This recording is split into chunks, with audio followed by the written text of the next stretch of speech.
I'm Born to change your colour. This is my Moto. ఇదే నా సిద్ధాంతం. Sir చివరిగా ఒక ప్రశ్న. ఎస్. కొద్ది కాలంలోనే మీరు ఇంతగా సక్సెస్ అవడానికి కారణం? నా ప్రచార సాధన. చెప్పండి, నా చేత మీరేం చేయించుకుంటారు? మీరేం చేయగలరు చెప్పండి. మిమ్మల్ని సాటిస్ఫై చేయడానికి ఏమైనా చేయగలను. నాకు ఇంకా పెళ్లి కాలేదు, నన్ను సాటిస్ఫై చేయగలరా? పెళ్లి కాలేదా? పెళ్లి కాకపోవడానికి 2 ప్రధాన సమస్యలు ఉంటాయి. ఒకటి సెక్స్, 2 లుక్స్. సెక్స్ మీ ప్రాబ్లం అయితే మా అన్న సంఘం ఉన్నాడు. లుక్స్ ప్రాబ్లం అయితే ఈ రంగం ఉండనే ఉన్నాడు కదా. లుక్స్ అనుకుంటా సార్, చూడండి. వంగు బాగా క్లియర్గా. ఓకే, అర్థమైంది. మీ సమస్య లుక్సే. Let's not waste our time. Come on. పోనీ పోనీ అన్న, పోనీ. అబ్బాబ్బా ఏం దొక్కుతున్నావు అన్న? పోనీ, ఇండియాలో నీకు లెక్క ఎవ్వరు దొక్కడన్నా, మనకే మెడల్ గ్యారంటీ. పోనీ పోనీ, ఈ దెబ్బకి ఆటో కూడా ఎక్కబడ్డాదన్నా. పోనీ పోనీ అన్న, పోనీ.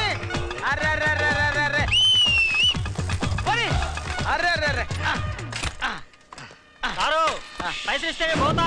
రేయ్, ఈ వంకర యాదవ్ ఏంటో నీకు అర్థం కావట్లేదురా. నాకు ఒలింపిక్ మెడల్ వచ్చాక మొత్తం ఇండియా అంతా నా కోసం వెయిట్ చేస్తుంది. నీకు ఇప్పటి నుంచి ప్రాక్టీస్ అవసరం.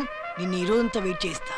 వాడిని వెయిట్ చేయమని చెప్పు. వాళ్ళ ఆవిడతో మార్నింగ్ షోకి వస్తారని కమిటాడటన్నా. వాళ్ళ ఆవిడ్ని కూడా వెయిట్ చేయమని చెప్పరా? టికెట్లు వేస్ట్ అవుతాయి కదన్నా. అయితే వాళ్ళ ఆవిడ్ని పక్కింటోడితో వెళ్ళమని చెప్పు. అది పద్ధతి కాదు కదన్నా. If you want Vankar Yadav, you have to wait.